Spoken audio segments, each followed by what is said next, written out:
Says you're live. Hello. Live. Dave says Oh, we're sure. live. Don't feel quite alive, but if you say so, Dave. All right. So we're Tara, and this is. Jill, you always catch me on my And- name. Well, I would think you would know your own name. I know. I always expect you to say mom or something. So, And this is my mom. hi guys, I have made it to Wyoming. Ooh, So, Mama Carrabba's right there with you in northern Kansas where it's 100. Guess what? It's only like 89 here. Sorry, don't mean to rub it in, but what can I say? yeah, it was rough in Kansas that last couple of weeks I was there. Wow. Thanks, Orkney. She gave us an $8.99 super chat. Oh, thank you. All right, so we are talking about Mom's move today, and it was an eventful move, but it wasn't actually that bad. I've had a worse one. Yeah. I mean, it's actually been a whole lot worse. This one was more, it was fast, I think, part of it. You know, it moved really That's fast. an understatement. Oh my goodness. Wait till you guys hear. I've never known anybody to sell their house and have to be moved out in 12 days. Yeah. 12 days. I know. It was interesting, guys. It really was. And so here's what happened. So Mom lived in a not so great neighborhood in Wichita. Mm-hmm. Probably one of the worst, I would say. It's down there on the list. A lot of older homes. It wasn't a bad neighborhood, but just because it was older and downtrodden a little bit. Yeah. Nobody really kept up their houses too much. And so she had been watching for a while, and there was a house across the street that'd been on the market for like 3 months. Yeah. And then the one behind me, she tried to sell it, I think, twice in a year, and she had to keep taking it off the market. Nothing was selling. Things are selling in Wichita, like every place else, a little bit faster. But my area, even the realtor said, it may take a little bit of time. Yeah. So did you tell him about Mike coming out and picking my stuff up? Not yet. We were going to go through the story. Oh, okay. So. Did you want me to? Sure. Start? That's where I was leading you. That's where you really... What happened was I came back here in June, like I always do, guys, and it was right before, like 2 days before I was getting ready to leave. Tara said, well, you might as well move up to Wyoming with us. I sort of eventually thought about doing it, but I hadn't planned on doing it, right then and there. But the boys were out of school. We were taking a break from the business. And I'm like, if you could really have all your stuff ready, Mike and the boys can come out July 1st and take your stuff. Yeah. Even if you're not sold your house yet. Yeah. While the boys are out of school and we have that help and Dave's not working yet, let's go ahead and move. Go ahead and I'm move thinking 6 months or a year. Yeah. And this ended up like 2.5 weeks from the time I got home. I had lived in this house for 18 years. Yeah. The past 3 trips, I brought loads of stuff from my mom, who just moved out of her house a few months earlier. So I had all of the stuff. I had to sort through years worth of stuff. And I mean years worth of accumulation. It was like a nightmare. And I had 2.5 weeks to make all these decisions of what I'm going to keep, what I'm going to throw out. And then to make it worse, Jack's sneaking something over here that I'm going to show you guys. To make it worse, I was so tired from my trip to Colorado. Usually I rest 2 weeks, and here I was having to do all that. Mm-hmm. So I managed somehow, short of a miracle, to get everything boxed up. My grandson that lives back there, he came over a couple of times and helped me carry everything up to the garage. So I had it all ready for when Mike and the boys came, so they could back the truck up and just box everything. But I only took about 50% of what I had. I got rid of the other 50%. And so trying to decide, and then even then I was thinking, okay, they're taking all my stuff up there, but I kept stuff because I thought I'm going to be living here. It's going to take at least 2 weeks. Well, we thought minimum it would be 2 months. Yeah, At the very, very minimum, it would be 2 months. By the time I got the house sold in that But it could be area, 6 to 9 months is what we were thinking. did the closing, yeah. Yeah. So I kept a few things back, thinking that, well, after the day they pulled out with all my stuff, I thought it was so filthy in there with the dust bunnies. And I mean, we stirred up so much dirt and mess. I decided just to start cleaning for showing the house and getting it on the market. I thought I might as well do this. And I'll be honest, I was praying like crazy. Should I do this or should I not do this? Even though my furniture was now on its way to Wyoming. And you know, sometimes you're not sure. We want to know God's will about something. Well, you're not always sure. Sometimes I have such peace, I have no doubt. But there's other times where I just don't know. So what I do is I step out and do what I can do and just start heading towards that. And I pray like crazy that God will stop, you know, and intervene and stop this from happening. Darren from London is on. Hi, Darren. Thanks for I feel like I staying haven't up. seen anybody for so long or talked to anybody.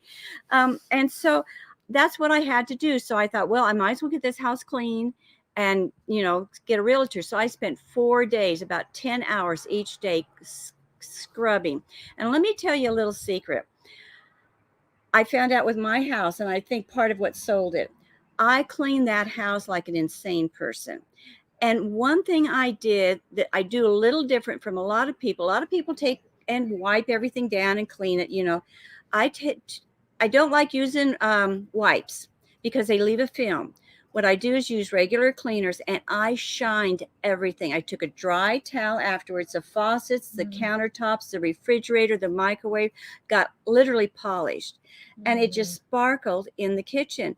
On my floors, my floors were from 1940. That's 80-year-old hardwood floors that had never had anything done to them from the time the house had been built. So you can imagine what they looked like. I mopped those things, and then I took Mop and Glow, or it's a liquid floor wax, and put over all the hardwood floors, and they looked like they were brand new, didn't they? My daughter-in-law taught me to do this. People thought I'd had the floors redone. So everything was so sparkly and shiny. Well, I got done on Wednesday, and I called the realtor gal that I was going to use. Even that fell into place. Like, I couldn't believe it. I didn't know who. I kept telling Tora, I don't know who to call for a realtor, because we've gotten some really iffy ones before. And Iffy's not. Don't even get me started on the last one. Not this move, but our last Kansas house. Yeah. Oh my goodness. They can be kind of tricky to get a good realtor. And I thought, who do I even begin to call? Well, my neighbor that I didn't know very well across the street, I mean, I knew her. I'd wave and speak to her, but I wasn't too close to her. She saw I was leaving, and so she called me, and she said, we were just chit-chatting about the move, and I said, I need a realtor. She said, well, the people next door, their daughter had just graduated, and she had a realtor's license. I thought, how did that fall into place? You know, so perfect. And that she happened to be over there at that moment, and I ran over to their house and talked to her, and she said, yeah, I'll come over. So this was Wednesday. The boys left on Saturday, and this was Wednesday. And so she came over. Usually it takes a realtor, what, about I'm sorry, guys. Mike's dressing in the background. Mike's getting dressed in the background. I'm trying to avert my eyes as my son-in-law is tucking in his shirt. I was trying to throw them off your game. Did it work? It worked. I have to hassle my mother-in-law. I know, and he's doing a good job of it since I've been here. But anyway, and so usually it takes about a week, doesn't it, to get all the pictures done, at least, you know, and everything. So I'm thinking I've got at least another week before the house gets put up on the market. Well, this was Wednesday evening. She calls me Thursday and said, I've got everything ready. We're going to put your house up in the morning, Friday morning. And she said, I've already got 3 showings that I'm going to do. This was Thursday evening. I thought 3 showings, you know, for the first day, that's pretty good. So I get up and I'm leaving the house for the first showing. And I just take a book because I think I'm going to be 30 minutes, 45 minutes gone. By the time I get 2 blocks from the house, I have 4 more calls with 4 more showings.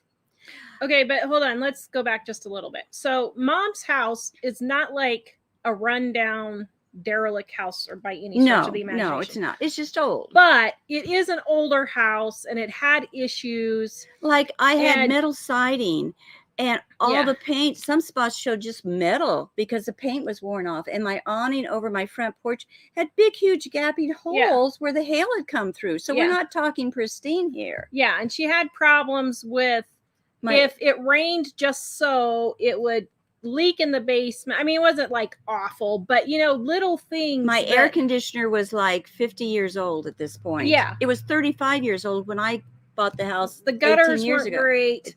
Yeah. And so Mom was really worried because she said, what if a realtor comes in and says, I got to do this? Because we have had that. We've had realtors come in and they give us a laundry list of $15,000 worth of work to do. And I'm like, I got news for you.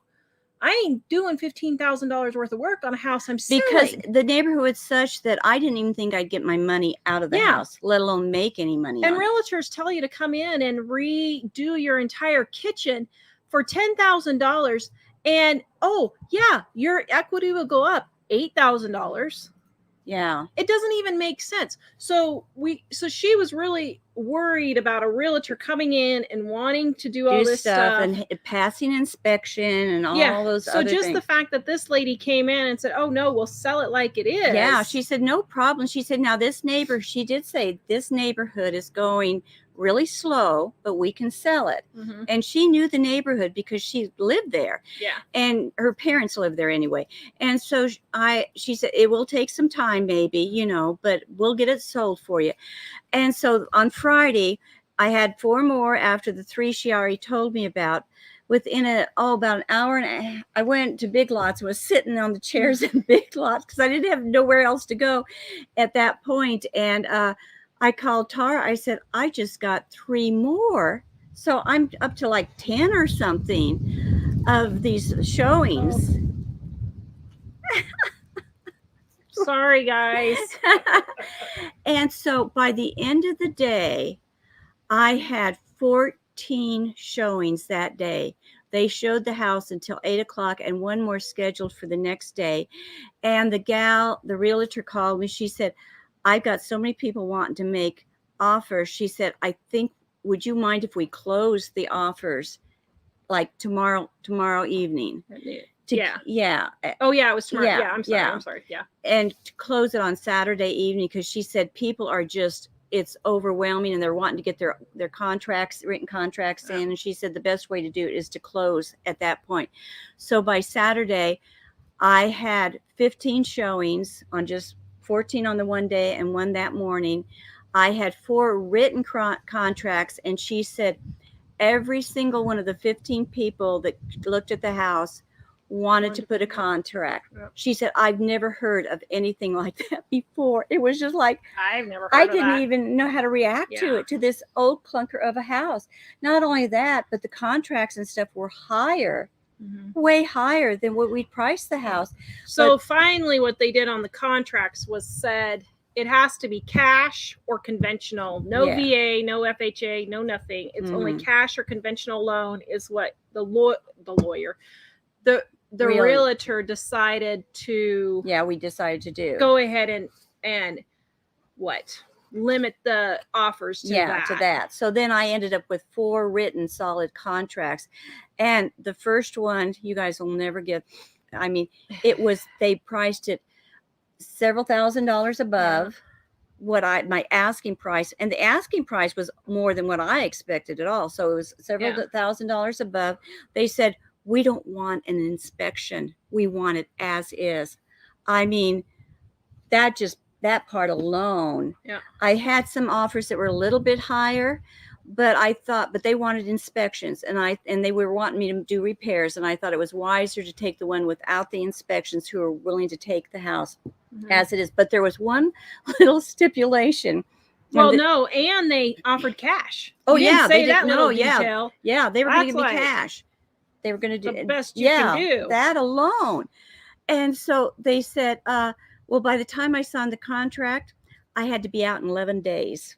That was the only little catch to it. It's just like, oh my goodness, They'll do cash and they'll do over asking price with no inspections, but she had to be out in 11 days from the time I signed the contract. It's like, okay. I just couldn't even react because I was so exhausted at this point from getting ready for Mike and the boys, from cleaning to show the house. I was numb to try to make decisions, and this type of thing. But I went ahead, and so now my next thing is I went several times. I started getting in panic mode. I really did. Didn't I? A couple times get close. I'm not to going to comment. And Right. let me just put a little disclaimer here. Every single day, every single day, I offered to come to out. drive out. Yeah, I'm going to mention that. I was going to mention that. I offered to drive Yes. out. I was going to mention that. I'll I mention kept that in telling a minute. her If you, it was I not will. a big deal for me to drive out. Well, maybe I'll pop in here and say, my kids, the ones in Kansas and the ones here, and my grandkids, We they offered. stepped up to the plate like you can't even believe. In every little thing, I went, well, maybe I better hold it till the end. I'll wait till the end. So go ahead and tell how you started having a panic attack. So I started having the panic attack because now I had heavy couches. I had heavy chest of drawers. I had all these boxes of stuff. I had thought I'd had time to sort through even more and everything. And I'm thinking, how am I going to get rid of this big furniture? Because I only had my grandson who could help me move it because my son's back, his back is hurt. So he can't move anything. I'm thinking, what do I do with all this furniture now? And I thought, oh, I'll just call the DAV and they'll come and take the stuff off. Well, they won't come into the house anymore and carry things out to the truck because of certain things. So I had to get it all out in the lawn. Well, that was my biggest problem, is getting it carried and moved, And so I'm thinking, I'm really starting to panic. And I finally said, no, I'm not going to do this. If God wants me to be moving up to Wyoming, he's already sold my house like insane way. So he's going to get rid of this furniture for me. So this was like on a Saturday when I was thinking this. Sunday, the same neighbor that told me about the realtor, she called again and she said, we were talking. She was talking about me moving. We talked for 2 hours. And at the very end, I said something about, yeah, I'm trying to figure out a way to get rid of the furniture I have left. I thought about calling the DAV, blah, blah, blah. And she said, I hope you don't mind. But she said, could our church takes, and they'd like to have furniture donated and stuff. And they help with people from homeless shelters and women's shelters to set them up in a home, of their own or apartment of their own. And she said, we're always desperate for stuff. And she said, if you don't mind, my husband will get some guys and they'll come over and they'll move everything. They'll move everything for you. And wow, you're popular. We have 1,300 people watching. They just want an adventure story, probably. But anyway, she said, if you don't mind, we'll take anything and everything. I said, well, I have planters outside and plants and furniture outside. And I said, I've got all kinds of household stuff. She said, we'll take anything. And so here was my whole thing taken care of. He was going to bring guys over and move everything out. And I don't know what I would have done if they hadn't done that. And they came 2 different times, because it even worked out better because they came the first time and got most of the stuff, but I still had to stay there for like another week, and so I had 1 chair and a mattress on the floor, no tables, nothing, but I had those 2 things. And he said, we'll come get the last of the stuff, right before you leave and everything. I mean, it fell into place. And before I knew it, it was just all taken care of. But the most exciting part, I think, was the last day or so. That was why. I ain't saying nothing. I know you aren't. I offered. What happened was, this was when I really, okay, we're up to the line. I'm closing Thursday morning. This is Wednesday. I have now spent at least 4 solid days taking everything I had left. I'd saved back special heirlooms, family heirlooms, just things I needed while I was staying there. That was kind of hard to replace, different odds and ends.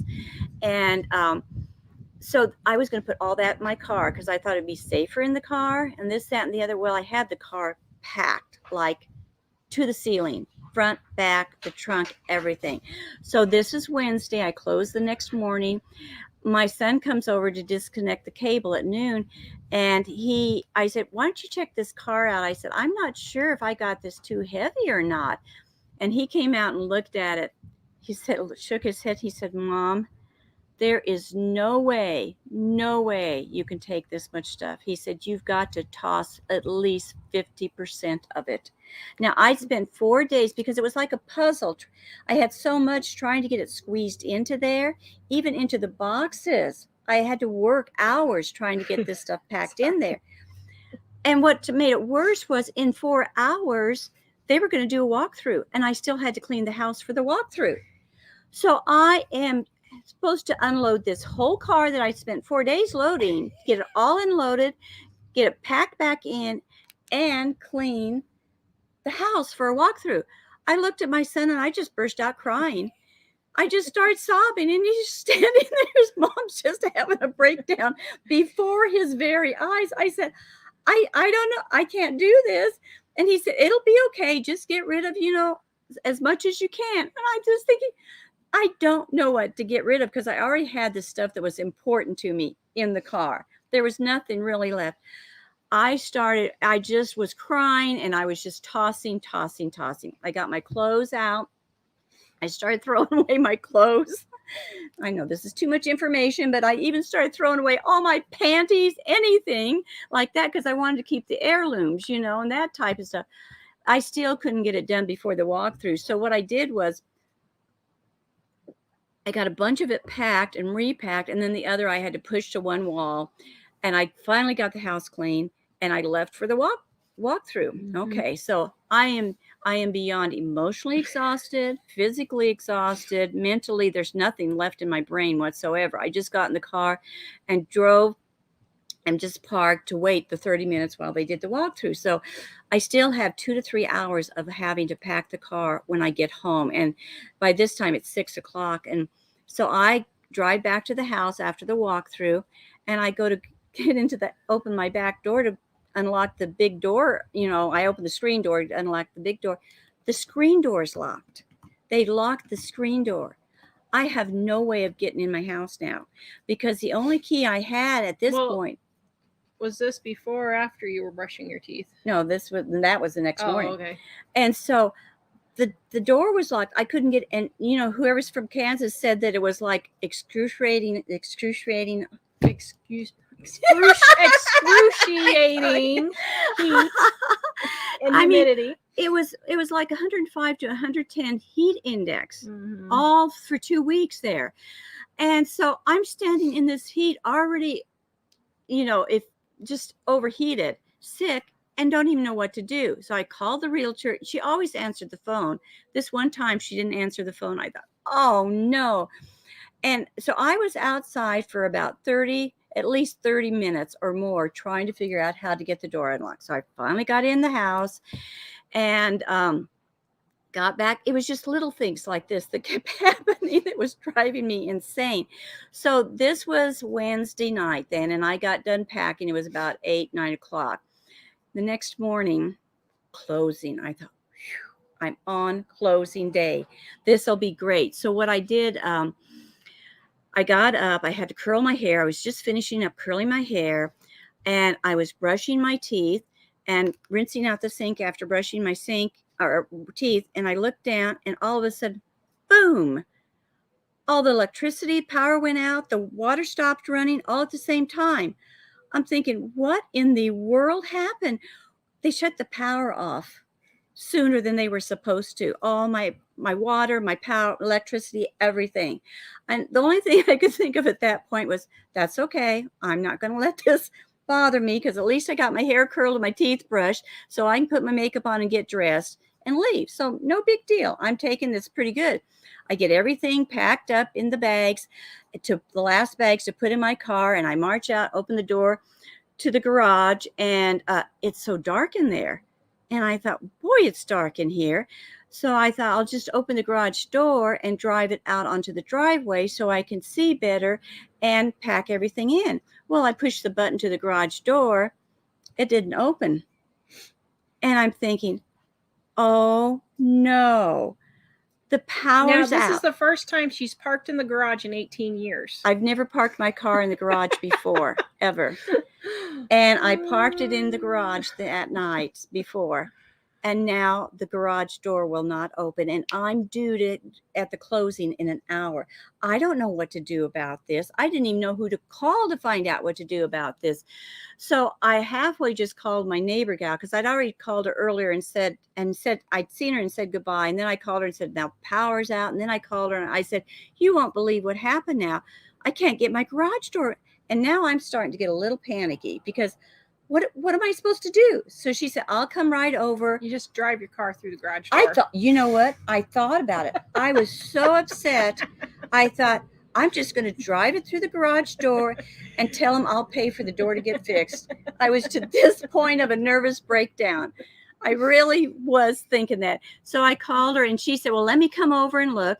So she gets there and she said, boy, it's so dark in here. I can't see. I said, well, I had an emergency flashlight in the car, but I had to throw it in the trash because I was getting rid of everything out of the car. And we're trying to look. She said, oh, for pity's sake. She said, I've got a flashlight on my phone. I said, well, I do too. So we finally figured out how to get light. And she said, well, you just have this emergency release thing. Everybody has this emergency release thing on their garage door to get out. And she looked, she said, oh, no, of course, you don't have that emergency release thing on your door. So, yeah, it didn't have the emergency release thing.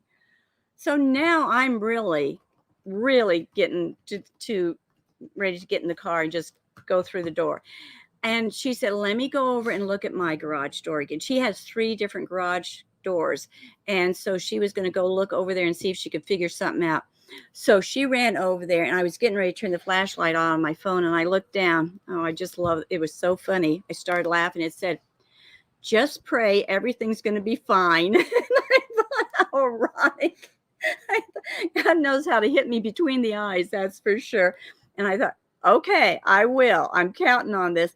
And it wasn't a minute. She came back, and she was back in there looking around the door and different things. And finally, she found this chain thing, and she pulled it, and it popped a bar thing. And we were able to get that silly door open. And that door, the minute it went open, I jumped in and drove it out of the driveway. I threw my bags in there, and I thought, I'm not staying here 1 minute longer. Even if I get early to the closing, I'm leaving. And so I went ahead, and it was pretty good from that point. Although 2 blocks down from the house, as I'm driving along, my radio, I hear a popping sound, and now the radio pops out of the car, which wouldn't be a big deal normally, but I use the radio to keep me awake and alert while I'm driving, because I'm going to have to drive through 3 states now and do that, and I have no radio at that point. So that was I didn't even think about the other part too. After we closed, that went really good. The nicest people at my house. And I sat in the car, and I thought, I'm going to text, before I left the title company, I'm going to text the kids and tell them everything was done. So I sent a text to them that said, it is finished. The battle is over. And then I went and was going to take off. Well, before I got done texting them, I hear a knock on my window, and it was the realtor. And she said, somehow the check for the house, payment on the house, had gotten mixed up in her papers. And she just happened to find it. I mean, the huge amount that I was supposed to be going to the bank to put in the bank. So, it was just, it worked out. Things worked out. David said, you just drive only 60 miles an hour, Mom. And I said, what? Well, if I hit a bump, the bumper get crunched or something is what will happen, because we decided it was the shocks. He said, oh no, your wheel could fall off, or the back part of it could break. The car could break in two. So just keep it at 60. Oh, so I'm feeling real secure here now. But the whole way I went across 70, and you guys from Kansas know, if you drive across 70, there's always construction. Major construction. I honestly don't. I mean, I've you never guys been have to across realize we have gone between Kansas and Colorado like no less than 4 to 5 times a year between our families. I mean, probably closer to 6 to 8 times a year for the last 50 years. Mm-hmm. And we have never, even in the winter, never in 50 years, not had construction. Not had construction. And the only construction was like 2 bridges for just that amount of distance over a couple of overpasses. Nothing else. Not only that, he said, don't hit a pothole. Try not to hit the pot. Can you see me driving, 60 miles an hour down the road, trying not to hit all the potholes, especially in construction work, but no construction. And it looked like they'd asphalt the whole road of 70 highway all the way across Kansas. It was just smoother and slicker than glass the whole way. So there were a lot of things, and it was really working out. And I thought, if I can just make it to the Colorado line, then BJ can come rescue me, or my brother or something. So I made it the rest of the way in really good. But so then you went to Colorado. And you spent the night in Colorado, and you saw Ellie, Mom's mom. my mom. Ellie, she stayed with Ellie. And did you get to see BJ? You didn't get to see BJ. He was working. Didn't get to see BJ. Yeah. But I want to pop in here and say, my kids, when I said, I don't usually brag about my kids that much, but it was unreal. When I got to Ellie's, she had her place like a 5-star motel, from everything special for Nan. I mean, she had pretty towels. Her and her roommate was out of town, so her roommate said, you can borrow my room, while she's let your Nan stay in my room. They had all the nice sheets on. They had it fixed so nice, and special stuff for breakfast in the morning. So then I took off for Wyoming the next day, and it was so weird because Mike hold on. So what happened was Mom was driving back to Kansas. Colorado. And while she was doing that, Ellie Skyped us here. And we were talking all this, and Dave said, well, maybe Ellie was going to go do something with some of their friends down in Colorado. And Dave said, well, maybe I'll just drive down and go see him and do it. I said, well, that's fine if you want to go down. And so then Mike and Dave and Jack were kind of talking, and Mike said, well, maybe we'll just all go down, and then Mom can stay at home and have a few days to herself. I'm sorry. 2 hours to herself. You try to hold her as long as you can. And so Mom was in Colorado. So Saturday morning, Mike and the boys get up at 6:00 in the morning and head to Colorado. And Mom leaves. I thought Mom was supposed to go to the thrift store and do all this kind of stuff. So I thought she was going to leave like at 10 or 11. And I texted Ellie for something. Oh, I think I texted her to tell her that the boys were on the way. And she said, oh, well, Nan's already on her way. I'm like, what? It's 8:00 in the morning. And so anyway, Mom was heading north to Wyoming, and the boys were heading south to Colorado on the same road. So go ahead. So Michael, I thought, trying to meet somebody like that or something on a trip never works out. You always get there at different times, and you have so much trouble. So I didn't even think I would see him, I thought maybe there's a small chance I could see him on the highway in Wyoming but I didn't count on it. So, and reception here in Wyoming is optional at best, or not optional. I guess iffy at best. Mm-hmm. Like, you never know where you're going to have reception. Like, literally, you can walk 20 feet and not have reception, and walk back 20 feet and you have reception. Yeah. So anyway, all of a sudden, Michael calls me and he says, it looks like Ellie was tracking me on her little map thing, watching me drive up there. So Mike called her, and she said, well, Nan's almost 30 miles from such and such a place. And so Mike said, well, I'm about 30 miles from such and such. Now, I'm only going 60. I couldn't figure this out. And he's going 85. But anyway, he called me. He said, okay, it looks like we're going to be at the same town at the same time. He said, do you want to meet there? And I said, well, yeah, that's fine. And so I pulled in to this gas station right there, Sinclair gas station, at where we were going to meet in the town, and was going to just wait for him and maybe call him and tell him where I was at. In Glendo, Wyoming. Who's ever heard of Glendo, Wyoming? It was really nice there. Never heard of Glendo, Wyoming. And so we stopped. I stopped at the Sinclair. So I called the guys and I said, okay, I'm at this first Sinclair as you exit right off the highway, right here sitting and waiting. You should be able to see me. And Mike said, oh, yeah, I see the Sinclair sign already. I thought, what are the chances of us getting there so close, smack dab at the same time? Yeah, she called and said, I just got there. I did. I just pulled in. And I said, well, I'm on the exit ramp now. I know. It was so funny. So we went and I chatted with them for just a few minutes. We took a little bit of a break and then I headed on up to Tara's. But I got to Tara's.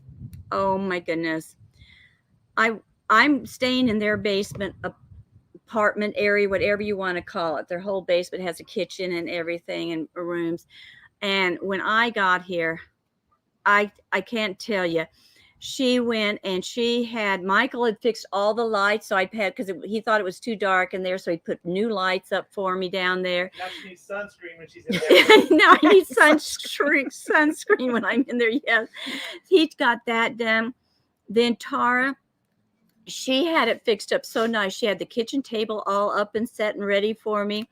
She had taken and she'd even put water in the refrigerator to be cold for me because I like it in a pitcher in the refrigerator.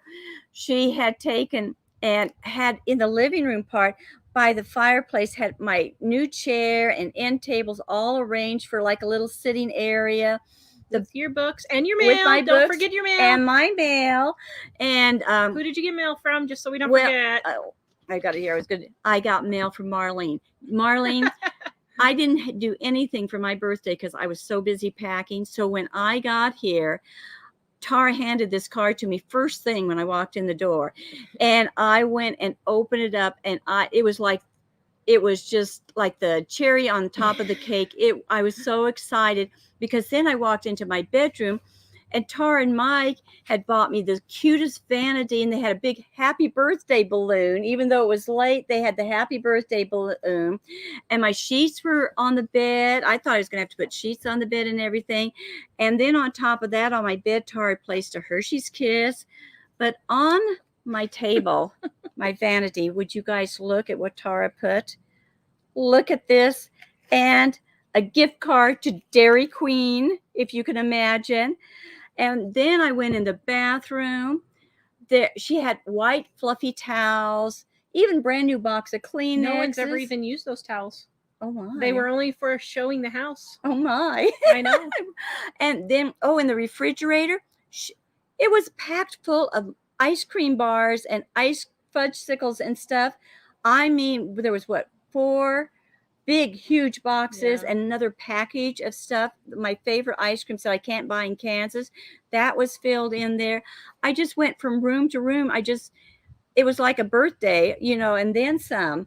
So my kids did really good. And then the next day I got packages from my son in Kansas and they'd gone online and started ordering stuff for me that I'd had to leave behind with them, and they were sending stuff to me. So that was really sweet. So it was like Christmas in August is what I was having. So I got sweet kids. I really do. And when I say kids, I mean my in-laws too. My daughter-in-laws, I spent the night with them and everything, all the grandkids. Even this morning, Jack went and I was really sick this morning with my chronic fatigue. And when I got up, there was a cup of coffee sitting on the table for me on my end table, and Tard made up a cup of coffee and Jack had it sitting there for me for when I got up. I could have a cup of coffee already. So although Jack was so funny. So we keep talking about all the wildlife and everything that we keep seeing. And so I got up this morning. So Mom had apparently gotten up and went back to bed. Uh-huh. But Jack, I got up and Jack said, Mom, you're never going to believe what I spotted in the front yard. And I said, what did you spot in the front yard? He said, I spotted a wild Nan walking across our yard this morning. So he did a whole wild Nan spotting wild Nan. I think I'm going to go see if I can see where this wild Nan was coming from. And so did you spot a wild Nan this morning? Yep, I spotted a wild Nan. Oh, that wild Nan was wild because when I came around the corner of the house. Would you like it closer? When I came around the corner of the house, it was, oh my goodness, about 3 feet from me was a Bambi. I'm standing there eyeballs to eyeball with this deer.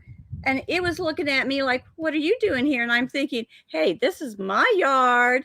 And I'm going to walk around here. You're the one that needs to get out of the way here. Although so Mike ended up being able to go to his Bible study while they were down in Colorado on Tuesday morning. And one of the guys who's from Wyoming, he said, be careful. He said, rutting season starts in a couple of weeks. And we were like, oh, I didn't think about that. That could get interesting in our front yard. And I had a snake too. When I got out of the car first thing to come into the house, there was a snake crawl across the sidewalk at my feet. So it's been exciting. And we made choke cherry jelly. We went picking.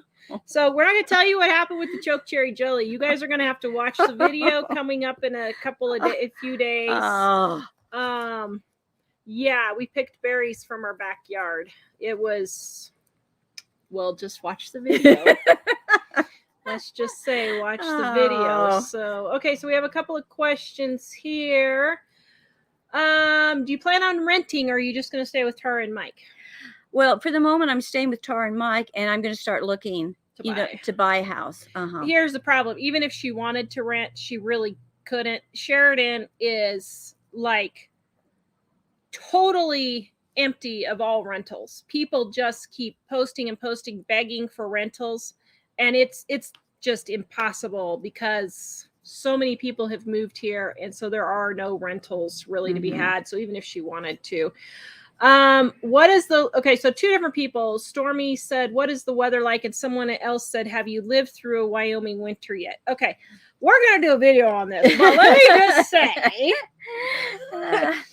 first of all, we lived in Idaho, and where we lived in Idaho was 3 to 4 hours north of where we are now. If you just went over, states. And people also said when we moved to Idaho, the winters are going to be bitter and horrible. Yeah. And honestly, the Idaho winters were easier not that bad on me than Kansas. They were a lot easier than Kansas because you didn't have the ice. Yeah. The bitter cold, we had none of that. It just snowed. Yeah. And there were times where we got a lot of snow. And one time we did get snow on the 4th of July. But I'll be honest, and I think Mom's the same way. I will deal with that over dealing with heat and humidity where it's 100 and it feels like 115 with the humidity. But like I say, in Idaho, the first snow we had, I walked out onto my front porch in just a sweater, and I just sat out there watching the snow come down. Yeah. In Kansas, I had to put my coat, my hat, my gloves on to take something out to the trash in the middle of the winter. It's that much difference as far as being bitter cold. We were outside in the winter all the time because it didn't bite. One friend of mine, she said that from Kansas, she said her grandparents came down to visit her one winter in Kansas, and they were from Minnesota. And when they got ready to leave, her grandpa said, I'm sorry, we love you, but I will never put your grandmother through another Kansas winter like this. Yeah. And so it's hard to explain until you've experienced both of them, Well, and once again, I'll put up with the cold and snow over heat and humidity any day. And everybody says, oh, well, you say that because Mike's the one shoveling the snow. Well, okay, but even with that, I would go out and shovel the snow over the heat and humidity. Because when we were in Idaho, Michael wasn't he was up in Washington, so we didn't have him shoveling snow that much. Yeah. You did, but not for sometimes not when you were gone. Yeah, not when you were gone to Washington. You did when you were there all the time. But another thing too is what people don't realize, we don't have to go out for any reason. Mike and Tara, work at home. I don't have to go. In Kansas, I would stay in for 2 weeks and not bother me one bit when it would get icy and cold. So and even Jack for school, they do the schools and stuff here. They, they adapt to that type of thing. So it wasn't, I can't see. And we were here in December, the end of December, January. It wasn't bad at all. January, February will probably be rough as far as snowing type things. But my goodness, I'll deal with 8 weeks of that over, Yeah. like I said, over heat and humidity any day. I wouldn't be out But- if I was in Kansas right now today. I would not be sitting Mm-mm. out here like this, especially with the Yeah. long sleeve top Yeah. on. Well, and I might add that I don't think we showed you guys, but we looked at another house that was 1,500 feet higher of elevation. Mm-hmm. And one of the considerations we had there is we're going to have to go to town to ship books and things, and we're going to have to drive on this road in the winter, and it's going to be really bad. Here, it's much more easy for us to get into town when Yeah. we need to, because we're not so far away from it all. And so a lot of that stuff will be a lot less of a problem for us Yeah. here. Mhm. Well, and even like we met our new mail lady. Oh, she is so nice. By the way, somebody asked for our P.O. box. What's our P.O. box? Living on a Dime, P.O. box 6837. 6837, Sheridan, Wyoming, 82801. P.O. box 6837, Yep. Sheridan, Wyoming, 82. Wait a minute. Wait a minute. What was it? 8 what? 82801 is our P.O. box. Somebody was asked. I didn't see who it was. Well, I saw, but I didn't copy the name right. One person said, who was it? Kathleen says it only snows once in the winter in Wyoming. Then it blows back and forth until it wears away. That's true. That's true. Although the reason why we picked Sheridan of all of Wyoming is because here the weather's not quite as bad as like Cheyenne or Laramie, and that's actually it's still going to be bad. I get that, but it's not going to be anything like Sheridan or Cheyenne or you Laramie. can't really tell, but So- we're kind of surrounded by like mountains or hills. Yeah. So we're down in like not really a valley, but we're surrounded. Where the rest of Wyoming is just out open plain, pretty Yeah. much. Where the wind just blows on everything. But we're kind of in a protected. Yeah. Sheridan's in a protected little area. Yeah. And it may drift here, but I know in Cheyenne and Laramie, it really has snow drifts. Yeah. I mean, I know it's really bad. We really checked So- this stuff out in little details, all three of us. We studied it Yeah. and studied it and studied. And I've lived enough different places that, I can kind Yeah. of tell. So we've got it figured. And you'll get to experience it with us. Somebody asked, is that smoke in the back? Well, it's actually there is smoke here from the fires, but that's not smoke that you're seeing. It's blown out because of the way the sun is, and we're under the porch. So that's part of the problem with that. So back to our mail lady. Oh, yeah. So this is from God. This is from God. I'm just like, you've got to be kidding me. So one of the big things I've been dreading, which I know I shouldn't do, that was being sinful and I shouldn't have done it. You were just hollering at your mother about doing that a minute I ago. was wrong. Thankfully, I'm forgiven. But we've been dreading the mail lady, because for the last 10 years, we've had the best mail guy ever. And he would always come by and pick it up. He would, if we didn't have mail out and we forgot to put our no mail sign out, he would come up to the door to see if we had mail.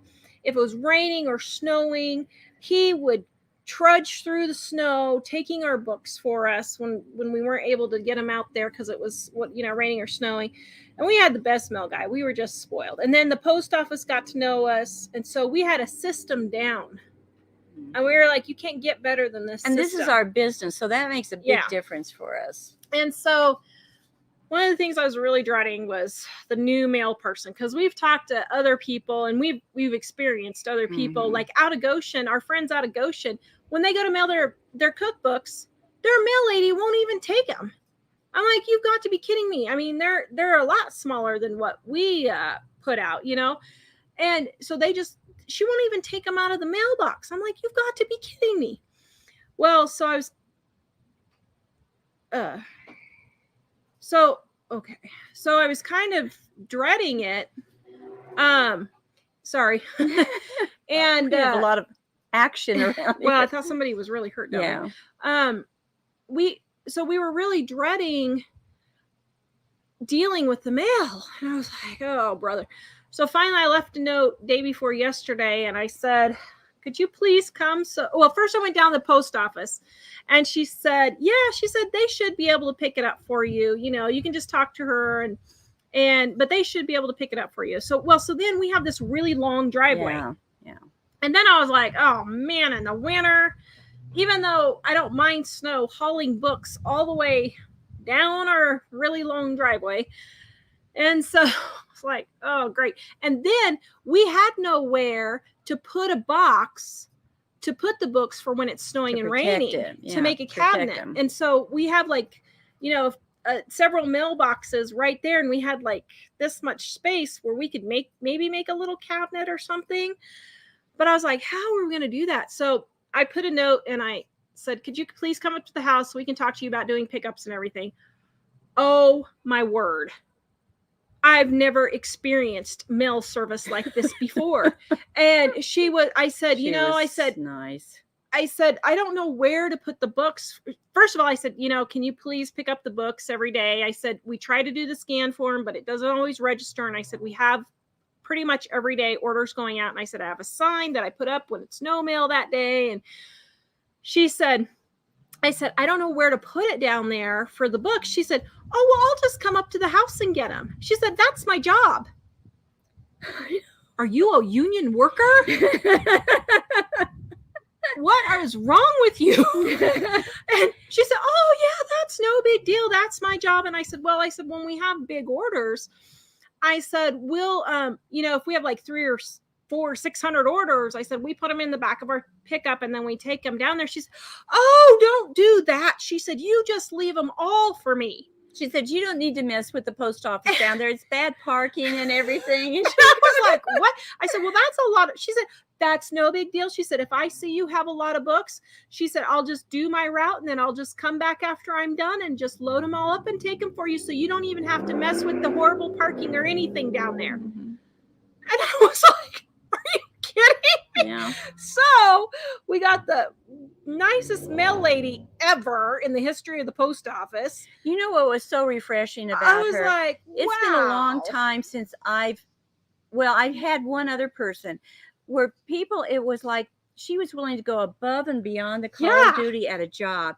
You don't see that quite so much anymore with people wanting to really put forth an effort, to help their customers and their clients and things like that. And so it was really refreshing to have, and we need to start doing that, do the extra mile at your job, whatever you're doing. Oh, well, so then I got to talking to her and I said, I'm a cookbook author. And I said, when we, either are recipe testing or shooting videos with our food, I said, would you be interested in having some of the leftovers? I said, because 2 of my kids aren't here now. So I said, I don't know what I'm going to do with all this food because I have no neighbors to give it to now.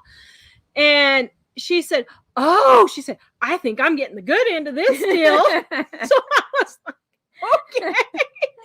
So we were like super excited because now we even have the mail taken care of. Mm-hmm. And Lisa said, I don't think she realizes your volume. She maybe doesn't, but I mean, when you say 300 packages, they pretty much know what that means. And she also said that she had another internet person doing shipping orders. Mm-hmm. And she said, I would pick up 300 to 500 things a day from her. I was like, oh my goodness, how would you package that much stuff in a day? Yeah. But she did. She said that she had no problem taking them all and all that. And so Cindy Lee says, what happens when she doesn't work? She even said she was going to train her substitutes to help us. Yeah, she did. Because we wondered about that too. But part of our thing is but partly we take them sometimes anyway. Yeah. Especially if we know they're on vacation or something. Yeah. Yeah. And we will do that. We won't probably for every sale make her come and pick everything up as much as we can. We'll take a lot of them in. So yeah. So she's going to be getting some goodies from us, I can tell you that. But oh my goodness, I have to say it has been so wonderful since I've gotten here. I can't help but think we've made a good decision. I think so. I mean, it's just little things that we yeah, I just keep, like even it's our so back. peaceful. Well, yeah, and calm and just quiet and just, I mean, there's noise, regular noise, but there's just something different about being, there's not a hectic, frantic. Well, and everybody said, oh, mowing that acre and I know we got like an acre and a half. Oh, mowing all that yard. We have been here what's the date today? Almost 4 weeks. This week will be our 4th week here. And we haven't mowed the entire thing once. Yeah, we let the boys do it. Well, no, but even at that, they only mow the section around our house that has the irrigation on it. And we decided not to water the rest of it. And we haven't even had to mow. Yeah. Because it's prairie grass. Yeah. It's native grass, so it doesn't grow. It doesn't won't die. Yeah. Yeah. So we just left the other grass. And so it's little stuff like that we were thinking, okay, maybe this will be a problem or not. And that mowing hasn't been a problem. Mm-hmm. The mail lady's been great. We don't have any barking dogs. You know, we've got noise. You guys can hear the monster trucks and stuff like that, but it's not an obnoxious noise. And it's like not the dogs it's not continual. You know, once in a while there'll be something, then it disappear and stop for hours. And Sandra said no stress. Yeah, it's like there's no stress here. The stress is gone. Wyoming doesn't exist. Yeah, and let me tell you, Wyoming does not exist. If you're thinking moving here, it does not exist. It's just a fairyland that nobody knows. But what's hilarious is my sister-in-law, was it yesterday? She posted a thing on Facebook. Do you need to stand up? No, I'm fine. She posted a thing on Facebook from 2013 where I said Wyoming is the worst state to live and Kansas is number 2. And I had this whole thing about how they'd have to pay me, I don't know, $30,000 or $40,000 or something to move to Wyoming. I was like, oh, I was eating my words, but that's all right. I don't know. So far we are, and even everybody keeps saying, somebody said something about the wildlife eating the grass. Even the deer, they're eating some of our flowers, but it's really not that bad. Just super destructive type. They're very respectful deer. They are respectful deer. So Cindy says, come here. What? Oh. Cindy wants to know, are you happy here? Me? Yeah. Yes. I like it a lot. In fact, when we went down to Colorado this weekend, the boys and I thought I was going to have a stroke with the driving. I've really adjusted fast. Yeah. I mean, and the boys are really excited to be here. Yeah. They are still loving it. Well, I think they like the fact that they can go places really easy. Because Yeah. where we were in Colorado was, people told us, the people that were there, we knew it wasn't a small town, but they told us it's like that small town feel where you're just a little away from everything.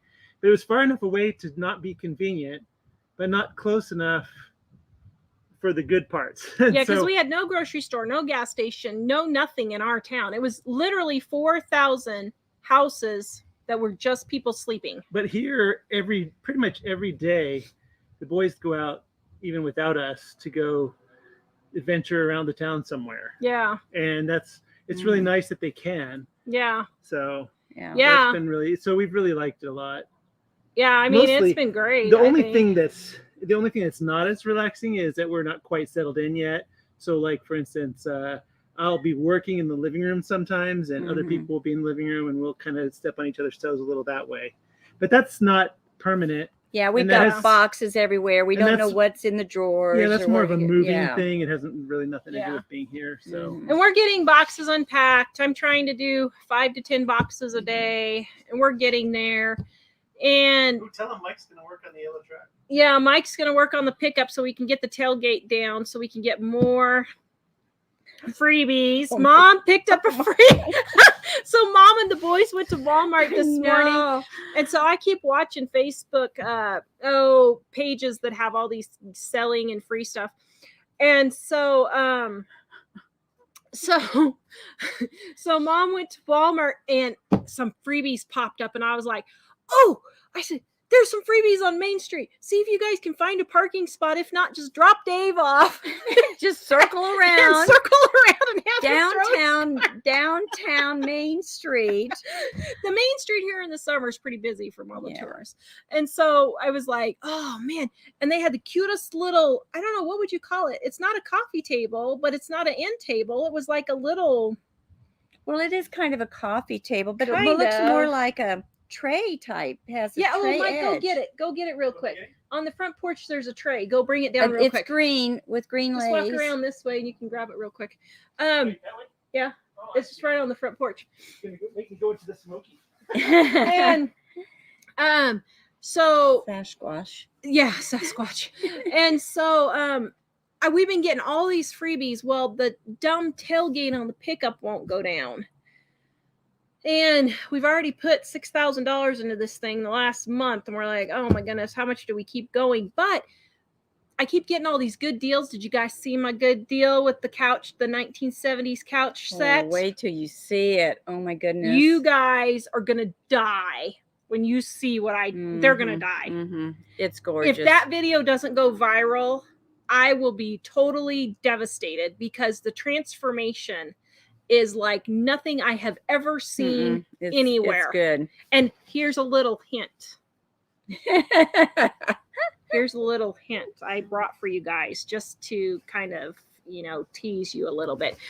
Well, so anyway, so we keep getting all these deals and we have to lift all the furniture up over the top Yeah, of the because the pickup tailgate because we won't can't come. get the pickup.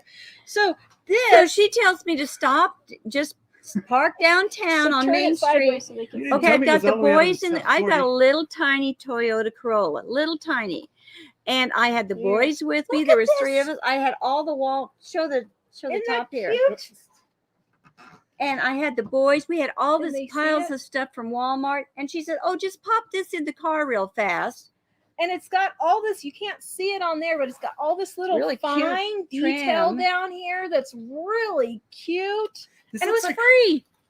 this looks like one of those tables that It looks like Like- it's made out of a picture like frame. in Japan where people Oh, it they does, put Yeah. doesn't it? shoes on and eat down.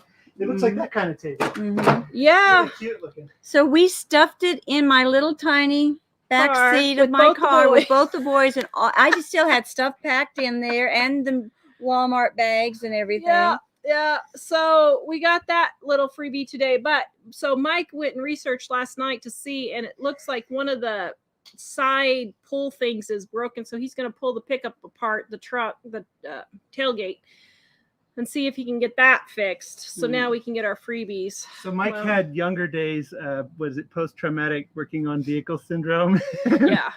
But I was looking at that tailgate thinking, man, this has really been a pain not being able to open the tailgate. And we did take the truck in to fix it.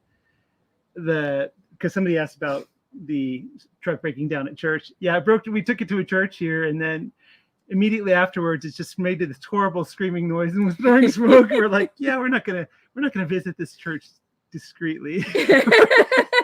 But the place we took it to, they did a pretty good job, but I think they overcharged us, and I think maybe their assessment of what was wrong with it was greater than it actually was. And so on the tailgate thing, I was thinking, I'd really like to try and fix this myself. Yeah. So it's kind of my tiptoeing into the water without, trying to take off the water pump or something. Yeah. So we're gonna see if we can get that fixed. And hopefully then we can get more freebies. My shop is pretty Oh. full of furniture. Oh my goodness, you should see. It's pretty full of furniture for me to redo. And so I need to be, well, the thing is I have to get it done before mid-September when all the books come, because I'm not going to have room to do it when the books come. So that's why you're quick, getting so, more yeah. right at this moment. I missed who asked it, but somebody asked if David and Shayla are going to move back to Wyoming. They're Kansans okay. through and through. There are certain people in this world. How do I say this delicately without insulting my brother? Oh, he's my brother. Who cares if I insult him? So there are certain people, they are born in Kansas and they will never leave Kansas until the day they die, because you just don't leave Kansas. And so my brother is one of those people.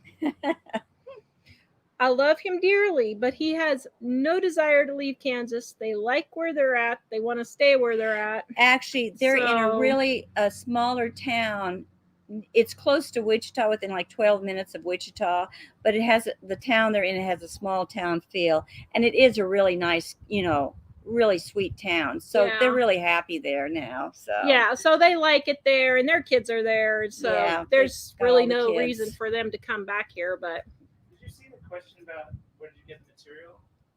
yeah, well, yeah, I'm going to talk about that on another show, actually. Oh, you have a plan for that, So, right? yeah, I kind of have a plan for that. it is so, pretty material. Let's see what else. Because she'll go into detail and explain a whole bunch of So stuff. I'm gonna go. I was just thinking about the pickup, and I said about not discreetly visiting the church, but the other thing is when you drive up in a pickup that looks like that, it's a little hard for people not to see To you in a completely yellow not be pickup, noticed bright yellow either. pickup. Looks Yeah. like Big Bird. Somebody said, "Did we find a church?" So we've only been to one church so far.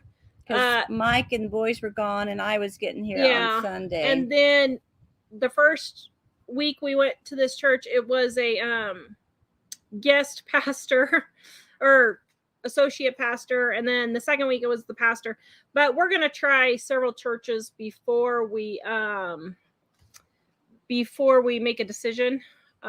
So we haven't made a decision on that yet, but we're gonna try a few more. Although, I mean, honestly, there's really not that many to try around here, so it is a small town. Yeah, So it's I mean, there's smaller. only a few for us to really try. But Mhm. anyway, let's see. Is there anything How long have else? we been alive? About an hour left. over an Yeah. hour. We've been alive for just about an hour.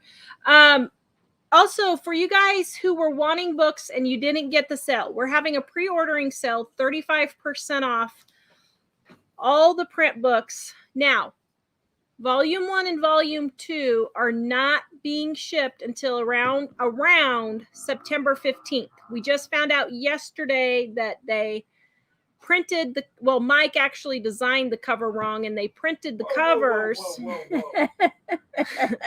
And they printed all the covers and discovered they were wrong. So they have to reprint the covers. But around September 15th is when we should get the books and ship them. So anything you order in those orders will ship around September 15th, but it's 35% off. livingonadime.com.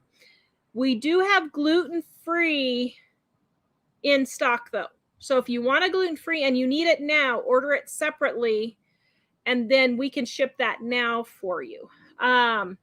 So where will we do our lives in the winter? Ditching the Grind wants to know. We have plans, which you're going to see a video coming up in the next probably week or two. We have plans for our big shop to make a studio in our big shop. That's part of the reason they bought this house. That's like the main reason we bought this house. Mhm. And so we're hoping to get in there because the kitchen here is not conducive at all to shooting videos. And so we really can't diddle around too much for working on the new studio. We're probably going to have to be done, but it'll probably still be September, October before we are able to get in there. So until then, we're going to probably do on the patio or maybe the living room. I'm not quite sure. Next week, I was going to start doing live cooking again, and I have no idea what we're going to do, honestly. We're going to have to figure something out. Mhm. I don't know what we're going to do. But, yeah. So, Colleen, will you do a completed home tour? Yeah, probably when I get some stuff done, but that'll be a while. I mean, I want to paint and do stuff like that. So We're trying to keep up doing the live streams and the book stuff and keep doing all that kind of work. And you've got to realize we have 2 households now that have been moved into the same house, and trying to find places, to put stuff and things like that. So We think also that at other times of the year, we might, like right now, there's a burn ban. We're not allowed to burn even in a fire pit on our own property because the fire risk is really high here. But we were thinking that when the burn ban is lifted and it's maybe in the winter and it's not a super bitter cold day, maybe, having a fire out, having a live stream out by the fire. And, we might do some things where if it snows, we might do something where if it's not too bitterly cold, where we can show snow to people who never see it, and all those kinds of things. But we are doing more vlogging type videos, showing getting deals, showing things that we've been doing. So we have all of those coming up. Like with the choke cherry jelly. Seeing if we can bring you with us more when we're not just in the live. Yeah. Not just doing the live. And then like my couch set makeover, I'm hoping to have that done this weekend. Hopefully that video will go up this weekend. We're kind of hoping. So that's a lot of hoping. Yeah. Well, the thing is, things are so kind of up in the air at the moment that until we get the studio, we're kind of like what you guys didn't see before the show was we moved down here. They started setting up at 3:30 and we moved like, I don't know, how many times did you guys move? 6 times? The stuff for the show? Yeah. Rearrange the stuff for the something show. like that. Yeah, they had to rearrange like 6 times because the way the sun hits, well, you can see how blown out it is behind us. We were doing everything we could to raise the brightness here to outside, but it turned out to be much brighter today than the other day when we did it. So everything was completely blown out white. So because we don't have our normal routine like we got in, practice in Colorado and got used to, we're having to start from scratch now and get all this stuff under. Yeah. But one of the things that we had intended about moving, and since this house has more good locations to shoot video, we had intended for me to build a lot more infrastructure so that like lights are already in place. So when we want to show you guys something, we can do it in a reasonable amount of time, and you can join us for more things. Yeah. That was the idea. Yeah. So I mean, I can't even find my dish rags at this point, so our dish towels. Yeah. And that takes time when you don't know where everything is, and it's longer to even fix a meal. It's longer to do everything when you move like that. More videos on your garage sale visiting and thrifting, please. Yes, sure. We are doing more on garage sales and stuff like that. I have been hitting them hard. Oh. Mike and Mom are like, okay, Tara. But we just I'm actually using the stuff. We just drove down the street. What was it? Yesterday? Was it yesterday or the day before yesterday? We just drove down the street. She was showing me a street area, and she got 2 end tables, a cute lamp. Yeah. I've got a whole bunch of almost brand new, like Tupperware Rubbermaid stuff. Things, yeah.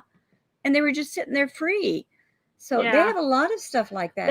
It's funny because either people really, really like their furniture here and it's way overpriced, or they just give it away. Yeah. They literally just give it away. Yeah. It's crazy. But garage sales are like that anyway in a lot of places. Mm-hmm. Like but not like this. I've never seen this extreme here. Well, that's true. It's an extreme here. Yeah. But yeah, if you go in and find out that something like a video game is $100, you think, okay, this is they want to make a lot of money sales. They probably won't stick around. Yeah. So do we have wild blackberries? No, we don't have blackberries. No. We've only got choke cherries, but I do plan on planting blackberries and raspberries. And even though blueberries really don't grow here, I think I can get them to grow.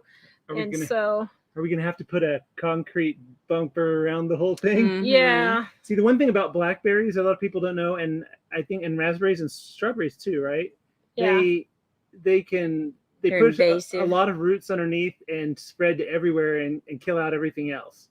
So at our old house, we actually put barriers in the ground to prevent them from growing to certain areas so that we could keep them contained where we wanted them to be. Yeah. Mm-hmm. Yeah. They take over real easy. Oh, we love them. They're awesome. Yeah. It was fun in Idaho. We just go along the street and just roads and just pick them like crazy.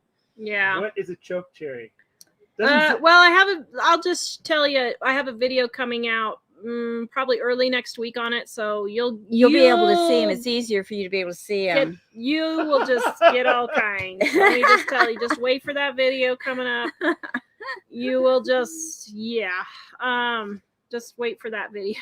I had never seen a choke cherry till I had never seen one until here, but our viewer that came and helped us unload, she told me, "Oh, you've got all kinds of choke cherries out there, and you're gonna have in a couple of weeks, you're going to have to go and start making choke cherry jelly. I'm like, okay. Yeah, it didn't turn out quite like we had hoped. So anyway, Karen says she moved into their house July 7th, sat on the couch, catatonic, mumbling that we need to get rid of 75% of our stuff. Yes, Karen, Yeah. yes.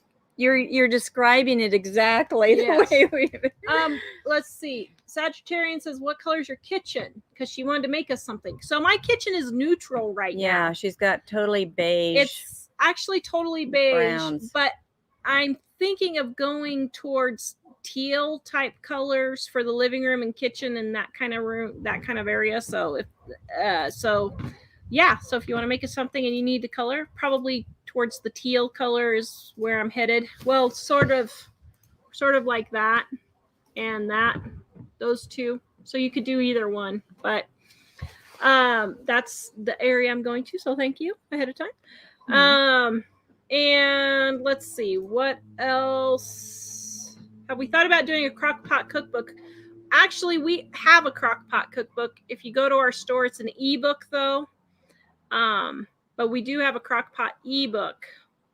It's called Easy Crock Pot Recipes and Yeah. Tips or something, or menus or something. Yeah, like so go that. to Living on a Dime, click on our shop, and you can find it there. And you can get it in ebook form. That was one of our first. that was the ones, first wasn't it? one Yeah, we one did of our after first dining, ebooks. I think. Mhm. That was one of the first ones we did. So Yeah, check out all our ebooks. People don't realize we have got a ton of ebooks, and I think a lot of them are just as good, if not better, than even dining. You know, we've got a Yeah. lot of extra information in them. Yeah. So Cheryl says, I could have sworn I saw you and Mike at our church in Castle Rock 2 years ago. Nope, that wasn't us. We were down in that area looking for houses last year, but We we didn't didn't go to visit any church, yeah. churches while we were down there. But what's hilarious is when Mike and the boys went to Colorado this weekend, one of our viewers recognized him at McDonald's getting coffee. She saw him in the car. So, okay, Genevieve, what do you think of the FIRE concept, financial independence, retire early? I say go for it. Although you need to have something to do. We're all into the financial But- independence part. Retiring early is up to you, but basically if you're able to, I mean, I guess our thinking is if you get to the point where you are super strong with your money and you can choose to retire or not, that's the awesome place to be. Mhm. Because like with us, I don't think, especially Tara, but I really don't think that we would be able to completely retire unless we just couldn't function fully that way.